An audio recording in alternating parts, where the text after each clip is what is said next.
बहुत बहुत स्वागत है सभी का पढ़ाई करो लाइन पर। आज की क्लास में हम बीए थर्ड सेमेस्टर इकोनॉमिक्स यानी अर्थशास्त्र का आज हम चैप्टर जो सेकंड है इसको आज हम कंप्लीट करा रहे हैं।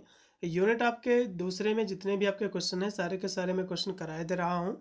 शेष आपके इसके जितने भी चैप्टर बच रहे हैं, जितनी भी आपकी यूनिट आपकी बच रही हैं, उनको हम बहुत ही शीघ्र एग्जाम से पहले पहले हम कंप्लीट करा देंगे और मॉडल पेपर को भी हम सोल्व करवा देंगे। तो चलेगा ना ज़्यादा समय गवाते हैं, सीधे हम आज की क्लास के बाद हमसे इसके सेकंड यूनिट को कंप्लीट कर रहे हैं।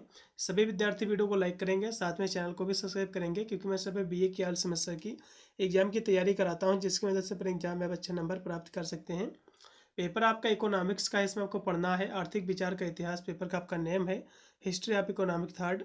यूपी के जितने भी विश्वविद्यालय सभी का सिलेबस सेम है, यही आपको पढ़ना है।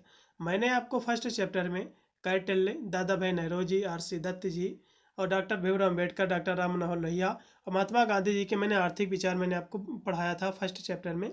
आज की हमारी जो क्लास रहेगी इसमें आज हम जो आर्थिक विचार पढ़ेंगे पंडित दीनदयाल उपाध्याय जी के, जे.के. मेहता जी के, अमृत सेन जी के हम पढ़ेंगे आर्थिक विचार, और जो है भगवती जी के।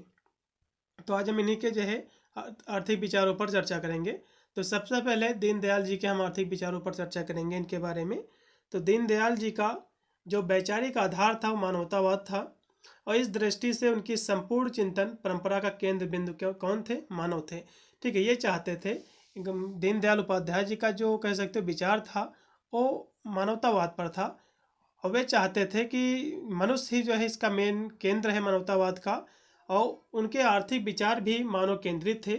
उनका कहना था कि हमें ऐसी व्यवस्था जो है करनी चाहिए जो हमारी मानवता को विकसित कर सके और हमारे जो है मानवत्व को समाप्त ना करें। मतलब जो है ये ऐसी व्यवस्था चाहते थे उपाध्याय जी, ये चाहते थे हमारी जो मानवता है उसको विकसित किया जा सके।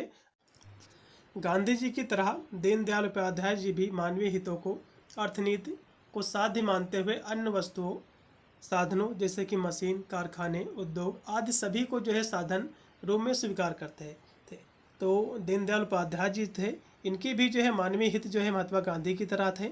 ये भी जो है महात्मा गांधी की तरह जैसे कि जो वस्तुएं हैं, जो संसाधन है, उनको जो स्वीकार करते थे। ठीक है, फिर है यहाँ से प्रोफेसर मेहता जी का जो कि साम्य संबंधी सिद्धांत क्या है, क्योंकि इन्होंने बहुत सारे आर्थिक विचार स्पष्ट किए हैं प्रोफेसर मेहता जी।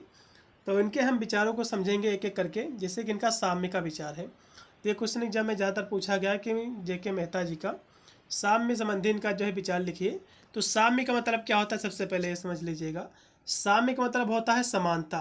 ठीक है, समानता होता है, न्याय होता है, यही होता है साम्य। तो प्रोफेसर मेहता के अनुसार साम्य की कल्पना बिना समय की अपेक्षा के नहीं की जा सकती है। इनका कहना है जो साम्य है, जो समानता है, बिना समय की अपेक्षा किए इसकी तुलना नहीं की जा सकती है। और साम्य जो है सदा किसी समय अवधि में होता है। उन्हें जो है स्थैतिक साम्य, उस साम्य को जो है कहा जाता है जो समय अवधि के बाहर भी बना रहता है। जो समय अवधि के बाहर भंग हो जाता है वह परवैगिक साम्य होता है। तो इस तरह से इसके बारे में आपको लिखना है। जहाँ तक किसी देश की अर्थव्यवस्था के साम्य का प्रश्न है, तो यदि देश का विकास बंद हो गया हो तो देश में स्थैतिक साम्य कहा जाएगा। मतलब देश में विकास बंद हो गया है, डेवलपमेंट बंद हो गया है, तो इसको हम स्थैतिक साम्य कहेंगे। यदि देश में विकास हो रहा है तो देश में या तो असाम्य की अवस्था होगी या फिर जो है परवैगिक साम्य होगा। ठीक है, तो इस तरह से इनका साम्य संबंधी यही विचार था। फिर यहाँ से हम इनके और भी बहुत सारे विचार हैं जे.के. मेहता जी की, हम इनको समझेंगे। तो प्रोफेसर जे.के. मेहता इलाहाबाद विश्वविद्यालय के अर्थशास्त्र के जो है विभाग अध्यक्ष थे। उन्होंने अनेक पुस्तकों की रचना की, एक महान लेखक थे और वे भारत के मौलिक विचारकों में से एक थे। आर्थिक सिद्धांत के क्षेत्र में उनकी अर्थशास्त्र के मूलाधार नामक पुस्तक सर्वाधिक जो है लोकप्रिय थे। उनके कुछ आर्थिक विचार हैं, जैसे कि अर्थशास्त्र की परिभाषा एवं क्षेत्र। तो इन्होंने अर्थशास्त्र की परिभाषा दिया है। उन्होंने जो अर्थशास्त्र की परिभाषा दार्शनिक दृष्टिकोण से जो है प्रस्तुत की है। ठीक है, इन्होंने जो अर्थशास्त्र की परिभाषा दी है वो एक कह सकते हो कि फिलॉसफी को लेकर दिया है, और उनकी दृष्टि में सभी आवश्यकताओं की पूर्ति असंभव है, ये कहते हैं। ठीक है, मेहता जी कहते हैं कि मनुष्य की आवश्यकताएं बहुत सारी होती हैं, सभी आवश्यकताएं पूर्ति उनकी होना असंभव है। अतः कुछ आवश्यकताएं जो कि तत्कालीन संतुष्टि के लिए चुन ली जाती है। मतलब मनुष्य की आवश्यकताएं बहुत होती हैं, लेकिन उनमें से कुछ आवश्यकताएं जो कि तत्कालीन संतुष्टि के लिए चुन ली जाती हैं। अब विभिन्न आवश्यकताओं की संतुष्टि से प्राप्त होने वाला संतोष की मात्रा उसकी प्रकृति, उसकी तीव्रता पर आश्रित होती है। आवश्यकताओं का चुनना मनुष्य के साधनों पर निर्भर होता है। विभिन्न आवश्यकताओं को उनसे मिलने वाली संतुष्टि के अनुसार क्रमवार रखा जाता है। मेहता जी का कथन है, चूँकि उपयोगिता की प्राप्ति आवश्यकताओं की समाप्ति द्वारा होती है, चूँकि प्रत्येक मामले में उपयोगिता की मात्रा उस कष्ट की मात्रा के समान है जो कि आवश्यकता की अनुभूति के कारण उत्पन्न होती है। अतः यह कह सकते हैं कि उपयोगिता कष्ट की समाप्ति सूचक मात्र है। सभी आवश्यकताओं की संतुष्टि नहीं की जा सकती है, अतः कष्ट को भी जो है शून्य तक घटना जो है उसको घटाना असंभव है। इनका कहना मतलब है, जैसे कि मनुष्य की बहुत सारी आवश्यकताएं होती हैं, सभी आवश्यकताएं पूर्ण नहीं की जा सकती हैं, ठीक उसी प्रकार मनुष्य के बहुत सारे कष्ट होते हैं, तो उनको जो है घटाया नहीं जा सकता, उनको शून्य नहीं किया जा सकता है, मनुष्य को कष्ट भोगना ही पड़ेगा। फिर अगला पर इन्होंने जो सिद्धांत दिया है, जो इन्होंने अपना विचार दिया है, वो दिया है ब्याज के ऊपर।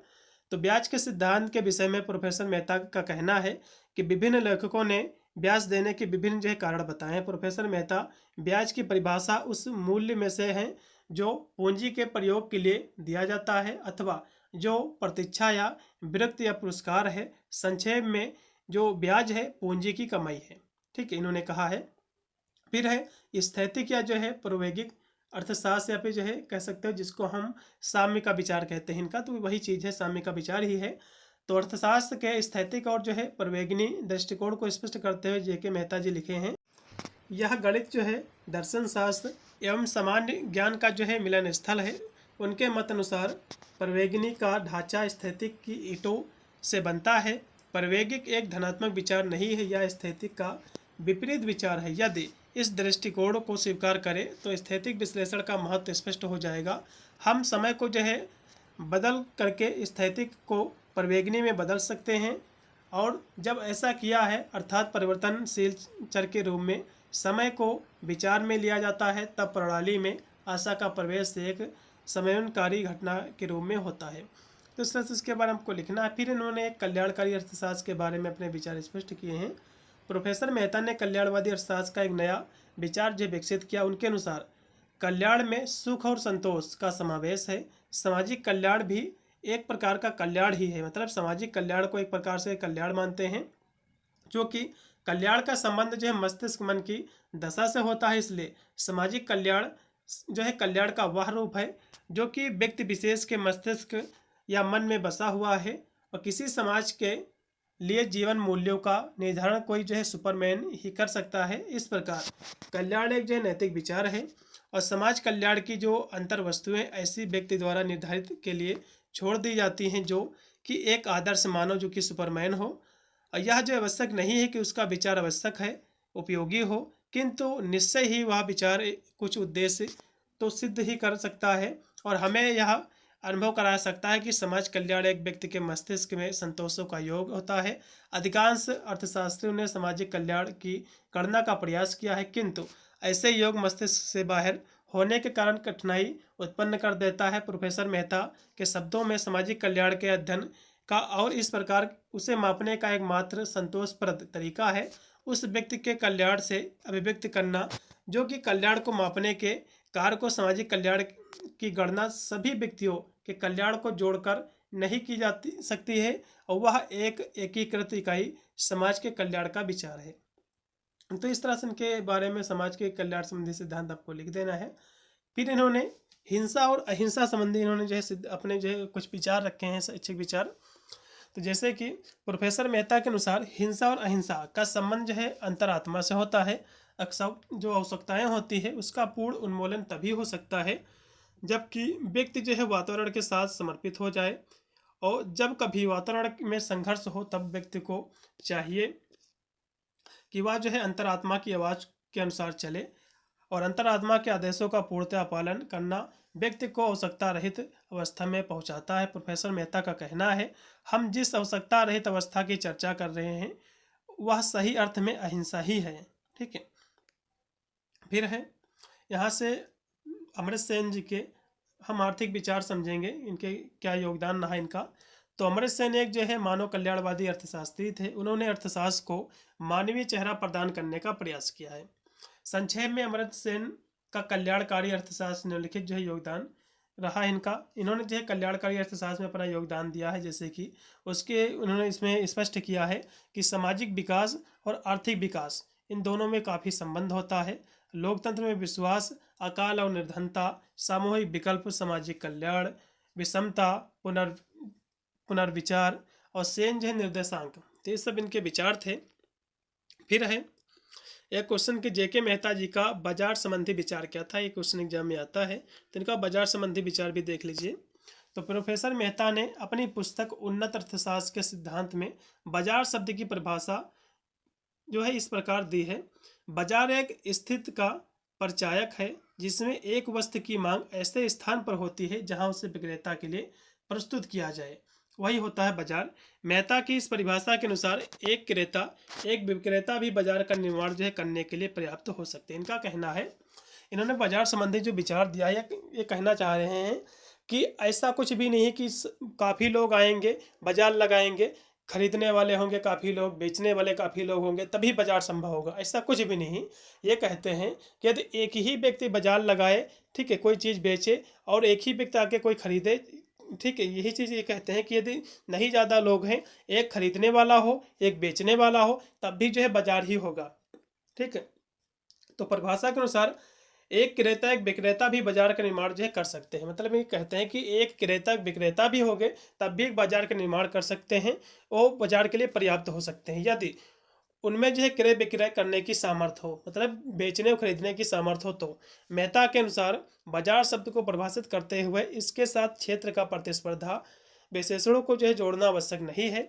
मेहता की बाजार की इस परिभाषा में एक कमी यह है कि केवल वस्तुओं के क्रेता और विक्रेता की बात करते, सेवाओं के क्रेता और विक्रेता की नहीं, ठीक है। ये जो है इसमें एक इन्होंने कमी दी है, क्योंकि जो है ये क्रेता और विक्रेताओं की तो बात करते हैं लेकिन सेवाओं के क्रेता और विक्रेताओं की बात ये नहीं करते हैं। तो इतने ही आज की हमारी क्लास में क्वेश्चन थे, इनके जो विचार थे जितने भी हमारे, क्योंकि सभी के सभी भारतीय ही हमारे विचारक हैं, तो जितने भी इसमें क्वेश्चन थे मैंने आपको करा दिए हैं। इसकी जो नेक्स्ट हमारी क्लास रहेगी चैप्टर 3 रहेगा, उसको भी हम बहुत ही शीघ्र हम करा देंगे।